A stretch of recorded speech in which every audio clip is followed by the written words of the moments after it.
কলকাতায়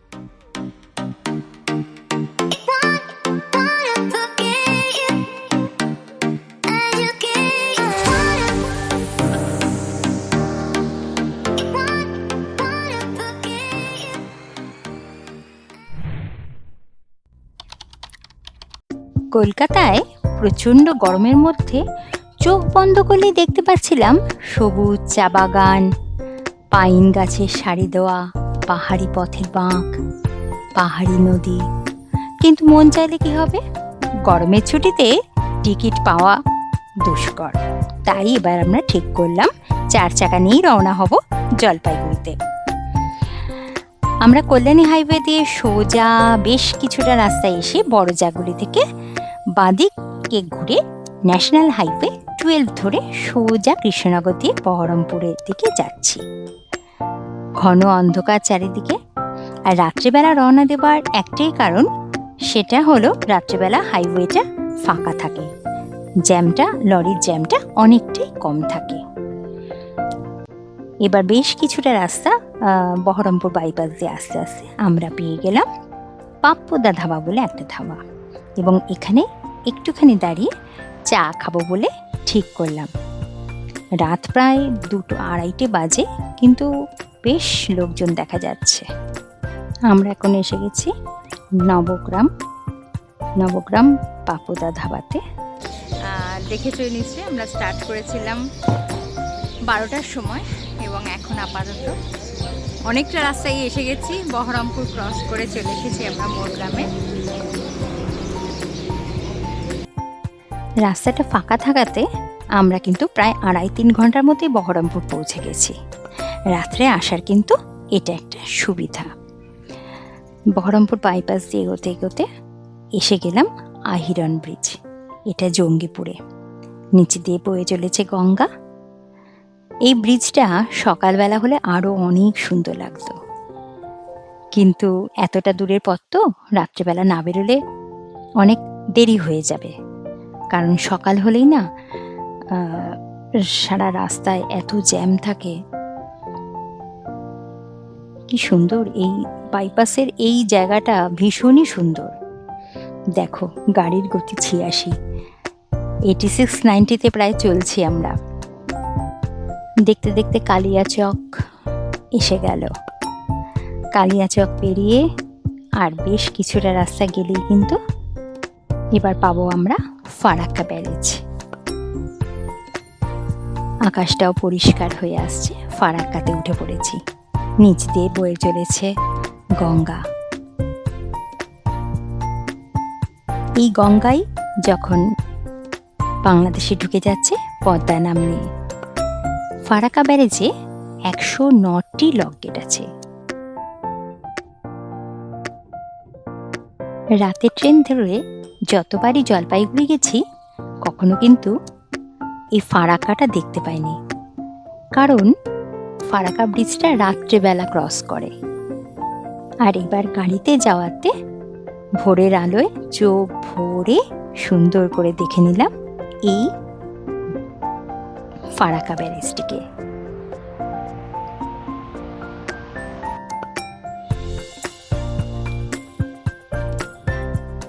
আজকে যদি একটা ট্রেন যেত তাহলে খুব ভালো লাগতো দেখতে। ওই দিকটাতেই হচ্ছে ট্রেনের লাইন যাচ্ছে, কি সুন্দর লাগছে। বাহ, বলা মাত্রই একটা ট্রেন দেখা গেল। খুব সুন্দর লাগছে, ট্রেনটা একদিকে পাস করছে আর পাশে পাশে আমরা।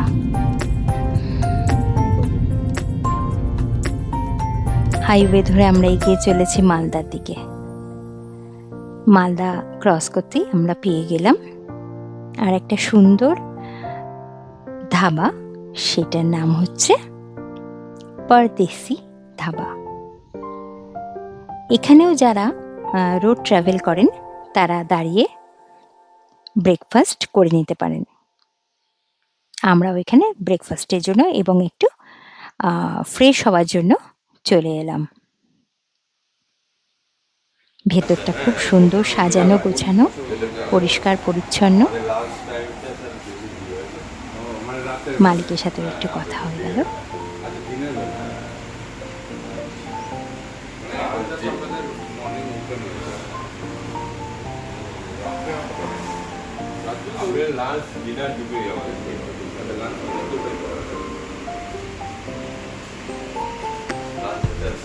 আমি একটু সামনের দিকে এগিয়ে গেলাম মন্দিরগুলো দেখার জন্য।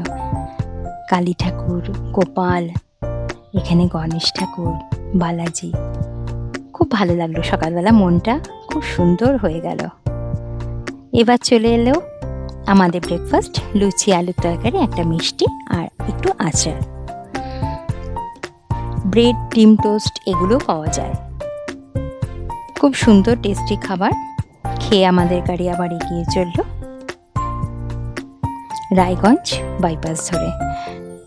রায়গঞ্জ বাইপাসের এই রাস্তাটি ভীষণ সুন্দর, নতুন হয়েছে, খুব ভালো রাস্তা। এতদূর পর্যন্ত যে আমরা এলাম, রাস্তা খুব একটা খারাপ আমরা পাইনি এখনো। কিছু কিছু জায়গায় কিছু কিছু প্যাচওয়ার্ক আছে, কৃষ্ণনগরের জায়গাটায় একটুখানি খারাপ পেয়েছিলাম, সেটা ছাড়া বাকি রাস্তাটা কিন্তু খুব সুন্দর। এই জায়গাটা মনে হচ্ছে একটু ভিড় পাবো।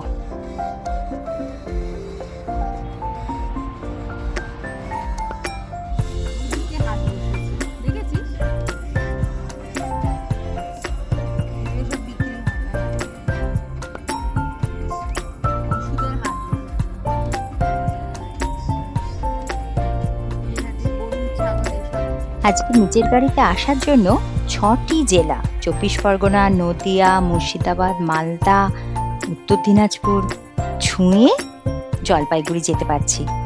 আমার কাছে কিন্তু এটা একটা খুব সুন্দর, একটা অন্যরকম অভিজ্ঞতা। ডালখোলা থেকে ডান দিকে টার্ন নিয়ে কিষানগঞ্জ হয়ে আমরা এগোতে লাগলাম। বাদিকটায় গেছে পূর্ণিয়া।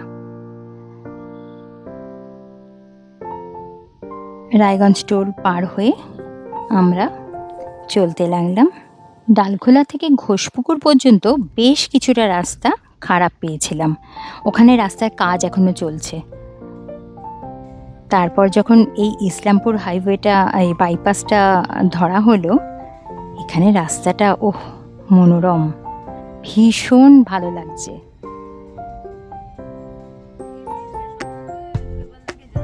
যে গাড়ি চালাচ্ছে আমাদের ডোডুবাবু, তারও খুব ভালো লাগছে, যদিও সারা রাত সে টানা গাড়ি চালিয়ে যাচ্ছে।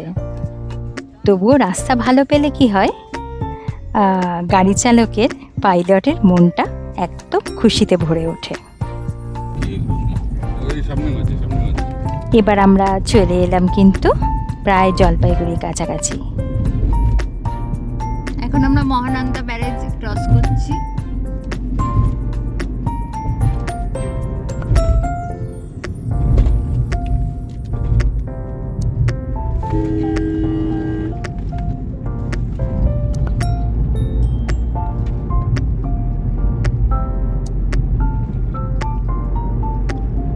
আর মোটামুটি ম্যাপে দেখাচ্ছে আমাদের 1 ঘন্টা মতো লাগবে জলপাইগুড়ি পৌঁছতে।